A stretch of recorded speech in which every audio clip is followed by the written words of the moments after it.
కర్కాటక రాశి వారికి ఈ మే నెల అంతా కూడా చాలా అంటే చాలా బాగుంది. అన్ని విధాల అనుకూలవంతముగా ఉన్నది. ఆదాయానికి ఎటువంటి లోటు ఉండదు. మీకు విపరీతంగా రావటం అనేది జరుగుతుంది. యథావిధిగా వచ్చే ఆదాయం వస్తూనే ఉంటుంది.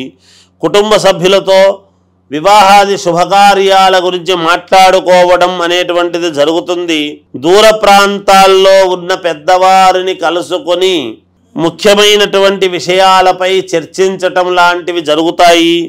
చేపట్టినటువంటి వ్యవహారాలు ఏవైనా సరే మీకు జయం కలుగుతుంది గాక. మీరు ఏది అనుకున్నా జయం కలిగేటువంటి విధంగానే ముందుకు వెళతారు. ఈ మాసమంతా కూడా చాలా అనుకూలంగా ఉన్నది. కొన్ని పనులు, ముఖ్యమైనటువంటి పనులన్నీ కూడా పూర్తి చేసుకుంటారు గాక.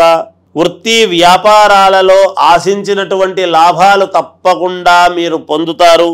నిర్మాణాలు, గృహ నిర్మాణాలు లాంటివి ప్రారంభం చేయటం జరుగుతుంది. లేదా ఒక అపార్ట్మెంట్ కొనడము, లేదా కొనడానికి కావాల్సినటువంటి ఏర్పాట్లు, ఇలాంటివి ఏవో సొంత ఇంటి కల నెరవేరబోతుంది వీళ్లకు అనేటువంటిది తెలియజేస్తున్నాను. విద్యార్థులు విదేశీ ప్రయాణము తప్పకుండా సఫలీకృతము జరుగుతుంది కాబట్టి మీరు తప్పకుండా అప్లై చేసుకోవచ్చును. సంతాన విషయాలలో శుభవార్తలు వినటం జరుగుతుంది గాక.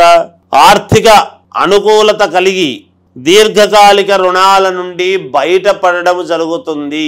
అంటే మీకు ఉన్నట్టుండి డబ్బు రావటము వలన ఎప్పటి నుంచో ఉండేటువంటి రుణాలను మీరు తీర్చుకుంటారు.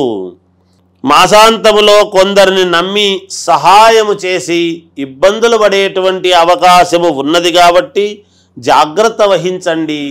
ఆచితూచి ఎవరికైనా 10 రూపాయలు ఇవ్వాలి అంటే ఇచ్చేటప్పుడు 1కి 2 సార్లు ఆలోచన చేసి ఇవ్వండి. మేలు జరుగుతుంది. ఇంకా మెరుగైనటువంటి ఫలితాలు కావాలి అనుకునేటువంటి వాళ్ళు నవగ్రహాల యొక్క ఆరాధన చేయండి. నవగ్రహ పూజ చేసుకోండి. మేలు జరుగుతుంది. జయోస్తు.